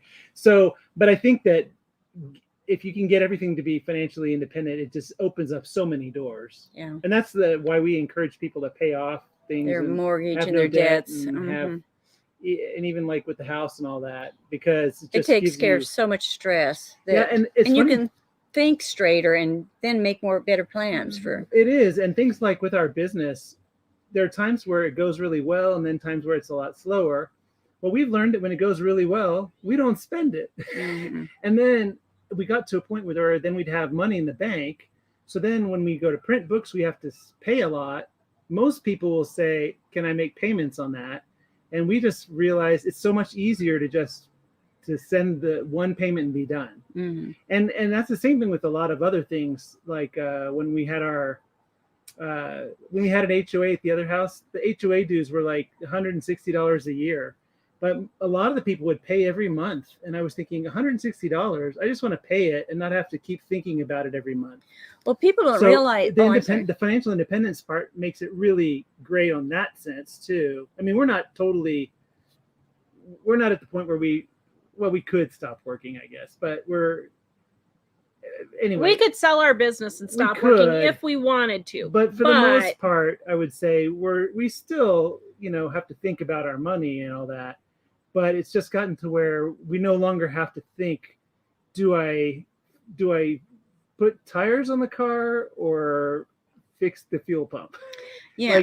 And that's the part where financial independence, in the sense that if you make wise decisions with your money, then you can make the important choices you don't have to think about. Mm-hmm. And well, as far as getting rid of stress, one of the little things people don't realize, just having to take and pay debt bills every month, to sit down and have to write out 5 or 6, 10, 15 different bills, or even if it's coming out of your, automatically online or You still have whatever, to account for you it. still have to keep track of it and deal with it.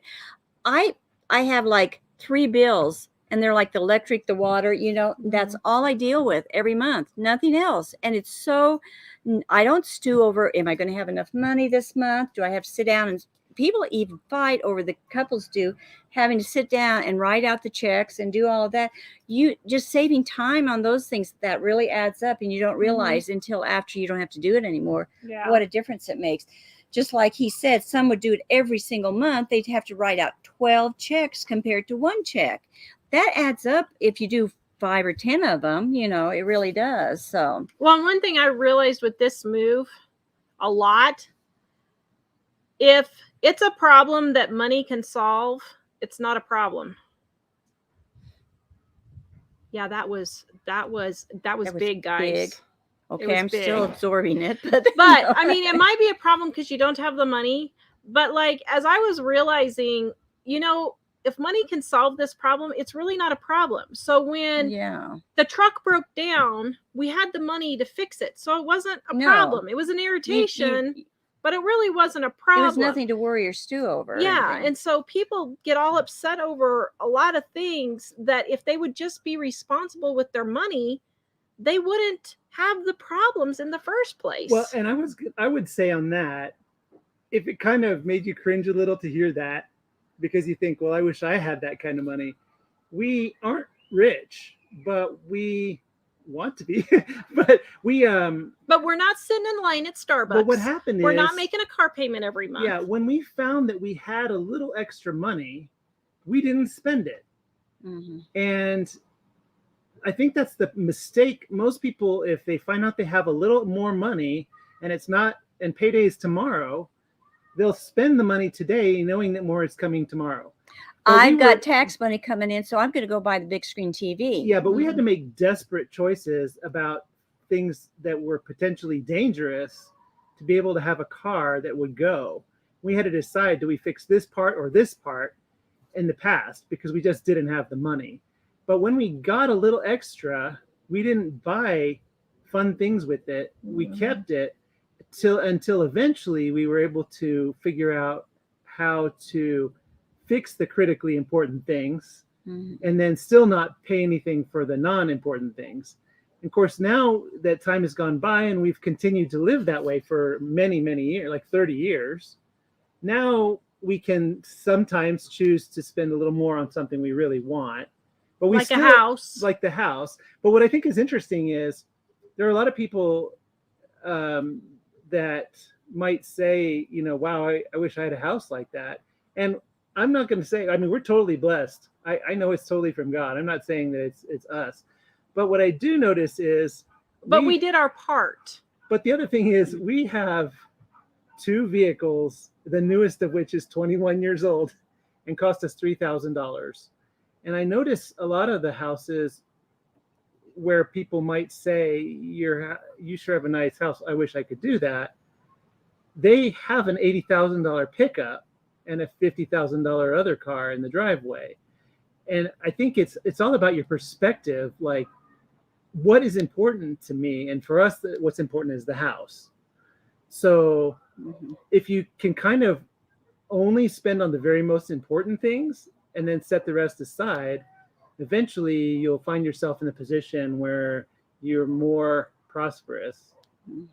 And that's probably not, when Genevieve asked the question, I got to thinking, I think FIRE is a specific... Financial independence, retire early. But is that like somebody's specific plan? No, it's just a movement that people try to do. Because I was thinking maybe we didn't answer your question the way you asked. No, well, I think it's great, and I think if you can, that's fine. But also, you need to make sure you have something to do. If you're gonna retire and sit in front of the TV all day, I guess that's fine. But what kind of a life is that? A lot of people, I guess if you want to, but they don't expect to be as bored as what they are, and just lose track of themselves kind of when they do retire. You have to have a hobby or some kind of volunteer work, something in place, something to give you meaning in life. And prepared ahead of time. Don't wait until you actually retire to do. You got to get prepared ahead of time. Actually, I have to say, a couple people are aghast at the 80,000 for a pickup. I know. That's When we- normal. When we It heard that, is. when we realized that was the case, That's normal thought, in oh my Colorado and goodness. Wyoming. because the most we've ever spent on a vehicle was $9,000, and it was a van that we bought when we had No, it was only 7. all 5 kids. Was it 7? Yeah, it was only 7. And so, so that's in our minds, that's the most I imagine, because that's the most we've ever spent on a vehicle. And the other day, so here to get up in the mountains, one of the best places to go is a 4-wheel drive road. And a lot of these people buy these little vehicles. They're kind of like dune buggy things. But I was talking to somebody about them the other day. I said, oh, that does sound pretty cool. It might be nice to get one of those. I'm thinking $6,000 or $3,000 or $6,000 or something. It might be nice to get one of those sometime in the future when we save and all that. Well, it turns out, he said, oh yeah, you know, they're really cheap and all that. You could get one for $20,000. I was thinking, oh, $20,000. We don't even pay that much for a car. We've never paid that for Any car an ever. important vehicle. Yeah. But a vehicle like that, we probably would use 3 months out of the year. Actually, to put it in perspective, the 27 years we've been married, we have only spent $15,000 on all of our cars. That puts it in perspective. And we've probably had 15, 18 cars from car crashes and stuff like that. So, although part of that is we sold a lot of them for what we paid for them or more. After, yeah. But because we bought them so cheap, then we were able to do that. Yeah. But yeah, so I was going to do a whole video on that, but I guess Mike just did it, so we won't do that now. So, what did you do? What was that? well, we've gotten a lot of criticism from people say, well, you're living on $1 million now. Well, you're not living on a dime. No, that's the point. You're obviously missing the entire point. The point of living on a dime to grow rich is so that you spend your money on things that are important and saving for retirement instead of wasting them driving through Starbucks. Every single day, there's 20 or 30 cars lined up in Starbucks. I can't see the screen. But It's crazy. I was going to say, I can't see the screen, but I was thinking about turning the camera to make an illustration here. I was like, okay, so this is our porch underneath. And I was thinking, you see this board here that's holding up the deck? That's 2 cups of coffee. Yeah. And we see people every day at Starbucks who say, I can't make ends meet from week to week. I need help with something, but they're there every day. Mm-hmm. And I think those little cups of coffee add up really fast. I know I say that one board is cups of coffee, but you'd be surprised if you start paying attention to little things, how quickly those little things add up. I know a woman once that she lost her job, so she had to move in with family members for several months because she didn't have any money. But she had finally gotten another job and everything, and within 3 weeks, 4 weeks, her first question was, well, how much was that big screen TV that you guys bought? I think I need to get one. Now, if I had just had to move in with people because I didn't have enough to survive for 6 months after losing my job, I'm not going to plan on buying me a big screen TV. I'm going to take that money and put into savings in case it happens again. You see what I mean? And nobody thinks about that. They just think about what they want right now and what's going to make them feel good right now. And when you get in the future and then you got debt and you're not feeling good about it, well, it was your own choice, really, in a way. Casey Amazing Grace here says, paid off our house in 10 and a half years because we bought a house under what the bank said we could, then paid it off early, 100% debt free, no credit cards either. Exactly. And that's the thing is, the bank has always told us we could afford a lot more than we thought we could afford on a house. And the idea is spend the least you need to for the thing that you think you need house-wise. Yeah. Ellie says, I have a neighbor who goes to Dunkin' Donuts every day but doesn't pay her rent. Yes. Exactly. And That's the type of stuff we're talking about. I got really criticized the other day when Mike took me out for my birthday and I shot a picture of the people behind us. Literally, she left. She ate. Criticized? Yeah. She had a plate full of, the restaurant we went to gives you huge portions. And the plate was this big for fajitas. And maybe this much was gone. Now, I totally get it. Maybe she got sick. Maybe she just really didn't like it or something like that. But the person with her ate all their food. And here's the thing. 95% of her meal was left there. Now, I got criticized for saying, well, don't be so judgmental. You don't know what happened. But here's the thing. Every time we go out to eat, we see no less than 3 to 5 tables that has that. You cannot tell me every person has had an emergency or I go whatever. out with people all the time that on a regular basis, they buy these huge meals and they leave about half of it. Yeah. I even had one person say one time, well, I know I buy a whole bunch and I never eat it. I never finish it. I'm thinking they actually knew they were doing it. And they still don't take kept home doing the it. leftovers. That's what's even worse. I know. And I get we're a tourist town, so maybe they didn't have access to a hotel, No, but I've been to non-tourist towns. This happens any restaurant I go in. Every single time we go Yeah. out to eat, we see huge amounts of waste. Yeah. Huge amounts. And sometimes the waste is from an attempt at good intentions. Because I've noticed a lot of times people will go to a place and they'll let their kids go completely hog wild, and each one will have a separate meal. And what we realized with our kids, and all kids are like this, is that they will waste it if you let them. And so, like, if you go to Chipotle and get a burrito bowl for a 5-year-old, you probably should have 2 5-year-olds split it. And then you can dole out the portions separately so that they don't feel like they're competing for it. But a lot of people will buy each one a separate one because they feel guilty. Like, if I don't get them a separate one, then they're being deprived somehow.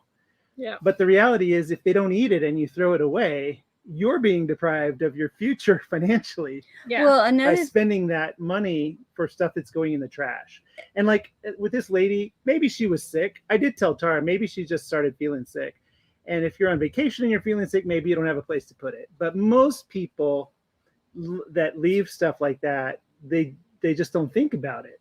And then they pay the bill later and it doesn't really connect. Well, another thing I was going to say, sorry, if you know I'm not very hungry, or I can't eat that much, or I'm not feeling well, or whatever, then it's good to order a smaller thing, or don't feel bad if you have to split with somebody. Because Tara and I, some places where they have big portions, like, well, where was it we used to go? There was some place we used to go and the portions were huge, and we decided to just start splitting one.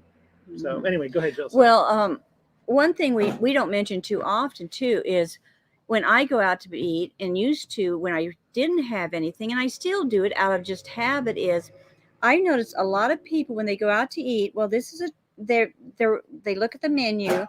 I look at the menu and think, okay, what is something I can afford on here? You know, I don't go to the most expensive thing on the menu and say, this is what I want. I want salmon tonight. Well, I maybe want salmon tonight, but I can't afford salmon tonight. I will go with something like an appetizer. And people never think about doing that. They look at that and they think, I'm going to get what I want, no matter how much it costs. They look that nobody ever watches the price on the menu. They just get what they want because they're going out to eat and they're going to get what they want.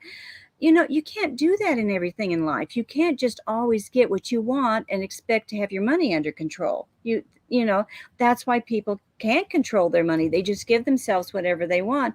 So even going out to eat, I will look at, I can afford maybe $5 at the extreme at a sit-down restaurant. So if I can only get an appetizer, I'm going to only get an appetizer. I don't just choose the most expensive thing because that's what I want to eat tonight. Does that make sense? Okay, I got something to say. I was going to say it first. No. Let's have a little Bible study, shall we? Shall we have a Bible study? Oh, Robin says, "Judge not, lest ye be judged." Tara, that is not what we are called to do. Okay. You are wrong. You totally misunderstood that the Bible. Verse completely misunderstood. It's not what that means. Okay.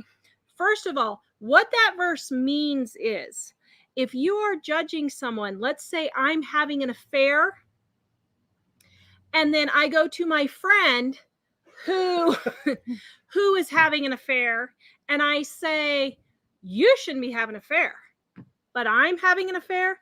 That is hypocritical, and that is what that verse is talking about. It is not talking about, we are all called to be judges. We are called as Christians to judge. We are to judge their fruit of other Christians and It's how they're living. accountability. But Jesus judged the money changers in the temple and tipped over the money changers. And so there are example after example where we are called to judge. Well, the This Bible is our, well, hold on. This specifically- is our business. Teaching people how to save money and get out of debt is our business. They come to us to learn how to save money and get out of debt. Now, this particular person, we have said time and time again, we don't know the situation. The whole entire point we were making, which you are obviously not listening to, oh no, get it together, I think people just want their own. stop wasting money buying things like food and then leaving the whole thing there. That's the entire point of this conversation. We don't know what happened to that lady. I don't know if she was sick. I don't know if she was traveling. I get that. But the whole entire point of the conversation was stop wasting money on food and just leaving it at the restaurant. If it was gossiping, we'd be calling out the lady by name Mm-hmm. and saying other things about her that aren't true. But the thing is, I absolutely hate it when I'm going to. That verse is totally taken out of I'm context. going to assume 90% that of you the time. just aren't very familiar with the Bible, and hopefully that will be the reason. But most people, when they say that, they're using it as a defense to do things that aren't right. Exactly. Yeah. And the thing about that Bible verse does not say that the way that people say. The Bible, in many places, I should do a study on this, it calls us to judge and be discerning. It specifically says, discern this and judge this and look at that. What it does say is not to condemn, basically not to judge unto condemnation. So if you look at a person, And to do it in love. And care. If you look at a person and you say, if you try to take the judgment that is only for Jesus, which is to determine what their future is or what the contents of their heart are, then you're judging in that sense that he says not to judge. So we can't say, like, we can say, I'm really concerned about so-and-so. I don't know if they're going to heaven. But if you say, I absolutely know this person's not going, then you're acting like Jesus, and that's forbidden. Well, the thing is, when you see somebody that's doing something that's hurting them, you should love them enough and care enough to try to stop them from doing it. If I see somebody walking over a cliff, I'm not going to stand back and say, oh, you shouldn't really be doing that. And somebody say, oh, you shouldn't judge them. Let them jump over the cliff. I'm not going to let them jump over the cliff. I'm going to say, will you please think about this? Stop it. Don't do it. We have seen so many people in our business that are brokenhearted, broken homes, devastated because they have done the things we try to teach people not to do. And that's all we're doing, is trying to teach people not to do it. It's not like we're walking around the neighborhood talking about other people and condemning other people and then being a hypocrite on top of that. So we are practicing what we're preaching. I'm not out here spending thousands of dollars every year on Starbucks and car payments and activities for my kids, and then come home and complain that I can't afford anything. Now, right now, we need a new refrigerator. The people should have fixed the refrigerator before we left, or maybe it just broke when we moved in. I don't know. But our refrigerator is making the most obnoxious rattling noise. But because we just bought the house and we need our finances to kind of settle down a little bit before we get moving, I'm not going and buying a brand new refrigerator just because this one's annoying me, because I'm practicing what I'm preaching. I am driving a 21-year-old car because I'm practicing what I'm preaching. That's completely different. And I totally understand. Some people screw up and make mistakes. I get that. Those aren't the people we're talking to. The people we're talking to are the ones driving through Starbucks, going out to eat, and then they sit there and then they expect the government to allow them to not pay their rent for a year because of something that's going around.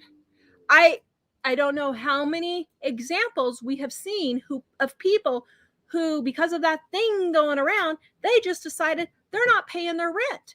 But they're still going out to Starbucks. They're still going out to eat. They're still getting tattoos. They still have an iPhone.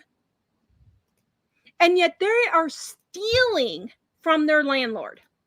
They're stealing from their landlord. If they're not paying their rent right now, just because the government says it's okay, you are stealing from your landlord. Period. I'm sorry. And that is not judging, because I am not doing those things. I am living this lifestyle that I am preaching. I am not having an affair on Michael. So that even when he irritates me, I don't go out and have a fling with somebody else. Ditto. That's the difference. And that kind of thing chaps my hide, as you can tell, because we have spent 27 years and I've spent 30 years on my own living this lifestyle so I could afford this ridiculously expensive house. I'm sorry. This is something that I really wanted and that we have really worked for 27 years married and 30 years myself as a single person. And I can darn tootin' tell you, I am not going to apologize one iota for it. Well, I don't feel sorry, and I'm not going to apologize for it. We have helped thousands of people. We have helped thousands of people because of the things we teach. Yeah. And so, you know, there has to be something positive going on here. It's not the judging. And it's like telling a professor or something, or somebody in a teaching situation, that you're judging everyone. No, they're trying to teach. And you don't want to hear it, is what happens. And so you try to think of all these excuses or throw it back on us. So a lot of times people are doing things and they want to make somebody else responsible for what they're doing wrong, you know. Yeah. And excuses for what they're doing wrong. Levon loves the darn tootin'. Well, I'm sorry. I need to just do a video on this, and we didn't mean to make this go so long. But that kind of thing really makes me mad. It really makes me mad. That's because there are certain things that people say that Automatically. immediately say, I'm defensive now, and I'm Yeah. going to say this because I think I'm going to shut you down. Yeah. And that "judge not lest ye be judged" is the most misquoted the most misquoted verse in the Bible. And because in one sense, she's judging in the wrong way to us. Yeah. Yeah. And somebody asked, I was trying to find it, but somebody said, how does grace and legalism, and what is grace and how does legalism fit into that? I'm not quite sure what that question means, but grace means you're given something that you don't deserve. Mm-hmm. So Christ died on the cross so that we would not go to hell when we died, if we gave our lives to him and accepted him as our savior. That's grace. Legalism is you going to church and having communion, you being baptized, you wearing skirts, you doing making it about the rules. Yeah. You have to live rules. this way. You have to have so many kids. You have to have, your marriage has to be this way. That's legalism. And they're human rules. They're not things that the Bible, Yeah. So if the Bible talks about not doing those things, it's for our own good because God loves us and he doesn't want us to do those things for our good. But it doesn't mean that if you've given your life to Christ, it doesn't mean that you're just going to hell then because you made a mistake. Everybody's sinners. And so grace is there because God knew that everyone was a sinner. But legalism means that you do works to get into heaven, and that's just not biblical at all. Well, the other thing about legalism also is it eventually results in the attitude that I'm doing really good things and those people aren't, therefore I'm better than them. And if you have that view, if you're a Christian and you have that view, then you're on the wrong track, because it's one thing to look at people and say either to them, hey, it's really not going to help you to be doing this if you have a close relationship with them. It's also good if it's your kids or somebody that you're teaching to just generally say it's not wise to do these things. That's okay. But when you look at people and say, well, you aren't good enough because you're not doing these things, that's legalism in the way that most people use the word, which is bad. Like, because typically that is looking at judging people's deeds against your deeds and thinking that you're better, and that's not at all grace. Mhm. Grace is God giving us what we don't deserve because he loves us. Mm-hmm. Yeah. So, well, somebody said, and I can't find it, that they know a friend or family or somebody, I lost the comment, that they won't work because they're not going to work or take care of themselves, because they said that God's just going to take care of them, so they don't ever have to work with anything. You need to point that person to Paul. Paul was a tent maker because he did his part to take care of himself along with spreading the gospel. So that's where you need to point that person to show them that that is wrong. And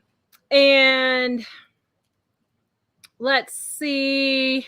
yeah, actually, Monica's correct. She says legalism is different than standards. Legalism is relying on those standards for salvation. Yeah. And also, as I said, because we're all sinful, if you take pride in those, if you have those standards and you think that's your way, then eventually you'll take great pride in those standards, and eventually you'll start thinking of yourself as superior. And it's just that the devil uses slippery tactics to get you on the wrong path without you realizing it. Yeah. And I think it happens to all of us. So, but legalism, we've always been opposed to the legalism because it really destroys people. Yeah. Sorry, you guys are commenting so fast I can't keep up here. Ditching the grind said school loan payments are delayed until January 2021. Why? There are plenty of jobs. Exactly. And it's the same thing with the rent. There are plenty of jobs. Don't give me this baloney. They are shutting down the restaurants here at 7 p.m. because they don't have anybody to work the evening shift. It's absolutely ridiculous. All it is a bunch of political baloney, and it's just a move towards communism and Marxism. And I ain't going to even get started on that tonight because we're already running late. But let me tell you, there's absolutely zero reason that these rent moratoriums are delayed a couple of months. There's no reason for school loan payments. You said you would pay those bills, and you are stealing if you don't pay those things. But what's even bigger is you are going to have to pay those later. Those landlords can sue your butt if you don't pay the $12,000, $15,000, $20,000, however much you owe them, if you didn't pay it for a year. So you're just being stupid by not paying it. I'm sorry. I'm going to tell it like it is, because somebody needs to be telling these people they need to be paying their rent, period. If you have to live in your car, I'm sorry. That's your problem. You've got to really think about this stuff. They're putting off paying the rent. Okay, think. I'm going to have to eventually pay this. Why would you think you can get by with not ever paying any rent at all? That's what I was going to say, is the people that are making it sound like a really good deal aren't telling people that the rules they're making are not erasing that. They're just putting it off. But you should think common sense would tell you that people could think that it's common sense. Last year, we got a thing from the government saying that I could reduce the amount we pay on payroll tax because of current events.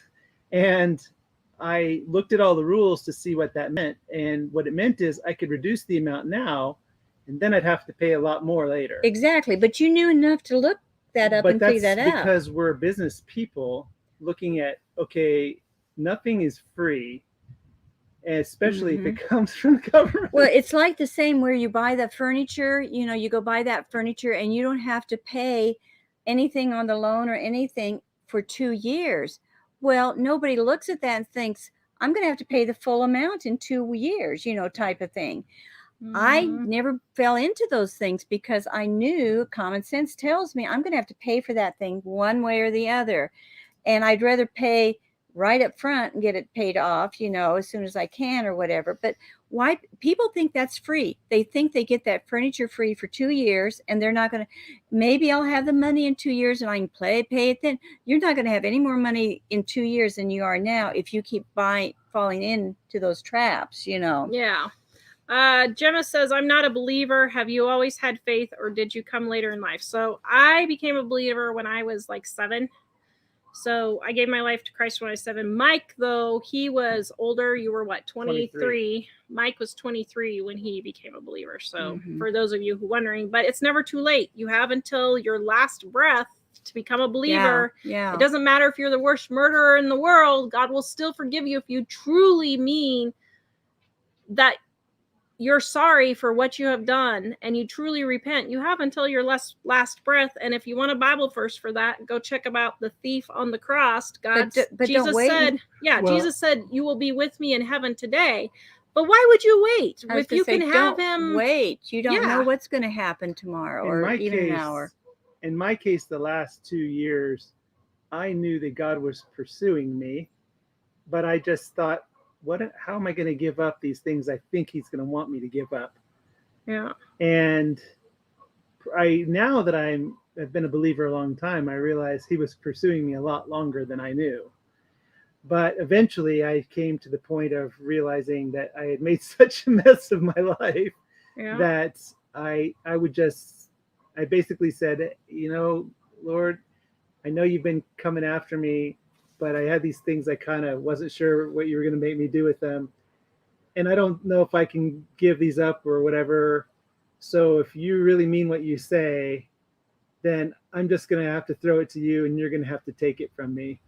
And that's what he wants from us. Mm-hmm. And that was where I just thought I'm just going to go with him and then let him deal with whether or not because if he does come to that, then he will do it in a way that seems like not a loss. Mm-hmm.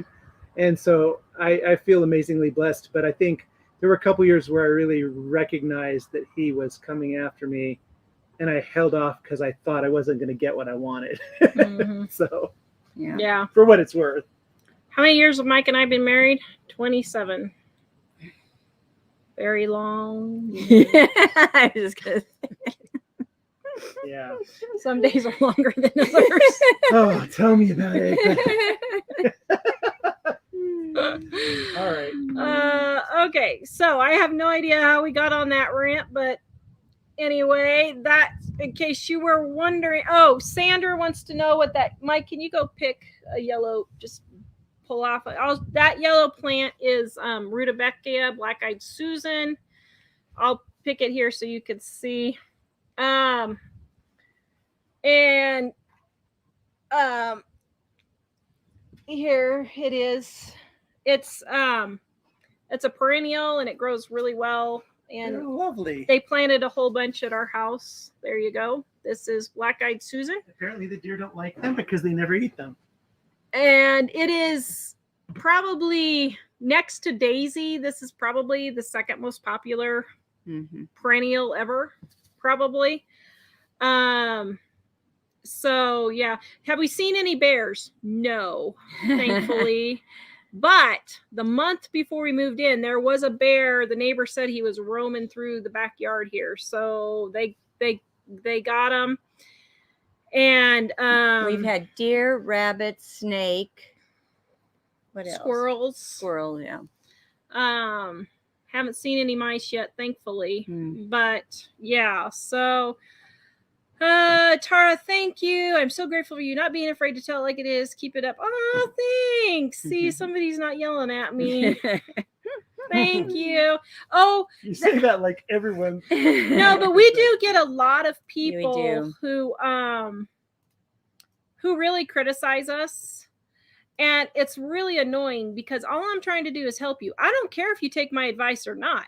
I don't care. But don't come whining to me about how you can't pay your bills because you're driving through Starbucks every day, which, by the way, we have a video coming up on that.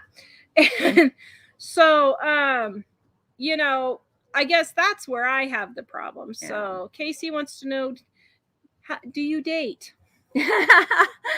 No, I have never dated for no particular reason either. I suppose I would, and I had been asked out in times past. I was asked out more when the kids were younger, and I didn't want to date or even get married as long as they were living at home. I'm not dogmatic about it. You know, everybody has their different reasons, but I just have seen what sometimes it's a little bit harder to mix families and that type of thing. And I thought my kids were old enough when their dad left, and I thought I'm not going to. Well, we've seen a lot of families that have been really broken because of second marriages, just because the mom was or dad was lonely. Yeah, and couldn't handle not being lonely. Now I get loneliness, but you know, sometimes you have to give up things for your kids. And I have to say, I am thankful that while we were at home, mom was not dating, because I saw a lot of people at the same time that had really bad things going on and really big issues going on because they didn't have self-control and didn't put their kids first. And I'm sorry, but your kids come before your happiness. It just took like about 8 years out of my life was all that I, had to do that. And then after that, I got sick with the chronic fatigue syndrome. So, I couldn't even feed myself, let alone think about dating or anything else. Yeah. Well, and part of the thing, I mean, I wasn't you, but I tend to think if you're lonely in that circumstance and you think, maybe if I just date somebody, I won't feel lonely anymore. It's likely that you would end up in a more complicated situation that you're even less happy. Mm-hmm. So I think it would be better if you're lonely to find like clubs peace being or alone. Peace being alone, but also to be with other people instead of thinking of it as trying to find a romantic connection, to say, how can I just be around people and appreciate that and find like clubs or church or somewhere that you can try to get some of that lack of loneliness. And it's funny because even with the kids, I've told our kids a lot, the people that want to hurry up and find a girlfriend or boyfriend because they're lonely and they think they absolutely have to have that tend to get stuck with the wrong one.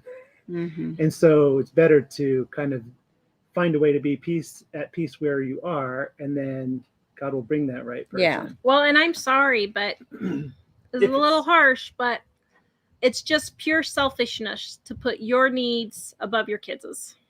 It really is. And even just recently, we had a situation, and we saw the mom putting her sin above her kids.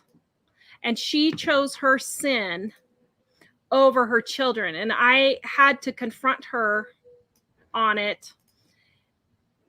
And she became very angry and very condescending and told me I was judging it, even though I had been through something that gave me the right to confront this person that was a friend. Well, and this person wasn't a stranger. Yeah, this person was a friend. It's not like just somebody off the street. This was a friend. Yeah. And I had to confront what she was doing was going to devastate her children. And I needed to confront her on that. And she could not handle it. And how because I prayed a lot before I did.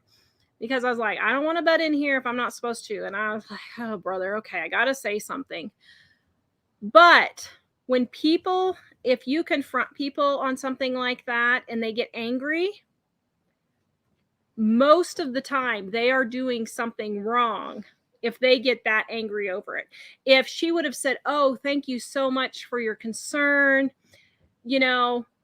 I hadn't thought of that, or yeah, I'm going to think on that or something, it would have been totally different. But she got very angry and very belligerent because she knew what she was doing wrong, because she was putting her sin before her children.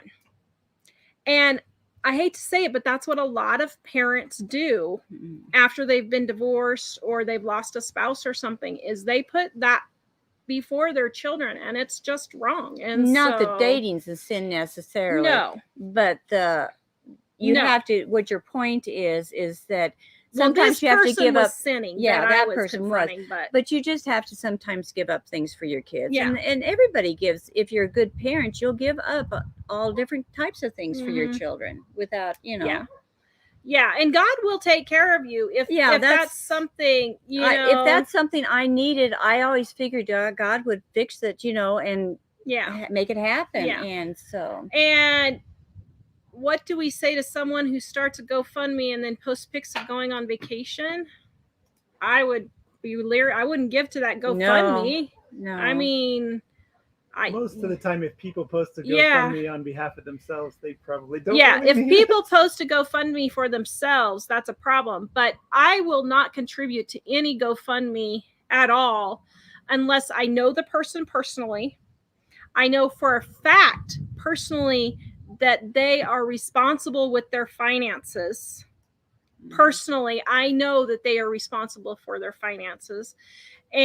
Or if it's a friend and that friend knows them personally and knows their finances. Yeah. I don't just give to GoFundMe, or anything like that. You have to be careful because that's being a wise steward of your money. Yeah. You're checking these things out and being careful with that kind of stuff. And I can't remember who it was, but the same lady, I can't remember, Sagittarian, said, what color do you want your kitchen to be in the new house? Do you have any colors picked out? She wanted to send you something. Oh, I don't. She hasn't found a house yet, so it's kind of hard. Yeah, but I really do like, usually in my kitchens, I have like green or red, some kind of a bright color like that, or yellow even. So, yeah. Actually, the problem with me is I like every color under the rainbow, don't I? Yeah. And I just love all the colors of the rainbow. So I make everything work, in my different color schemes. So I'm pretty happy with anything I get, no matter what. Denise, will I be making soaps again? So I was just talking about this yesterday. I really like making the soaps, but I hate doing the shipping part. So I'm not quite sure how we're going to do that yet. I would like to still make the soap, but I don't know what to do about the shipping. But she had me buy 3 giant jugs of coconut oil the other day and bring them back from Colorado. I did. I had them bring coconut oil back from Colorado. And how about we end on a happy note? Woo! Oh, shoot. I lost who said it. I thought I copied the name. I didn't. Okay. I'm so sorry. It was one of our regulars, but I can't remember who it was because my brain is on that. Said Kansas has 2 seasons: garage sale season and construction season. That's good. Yeah.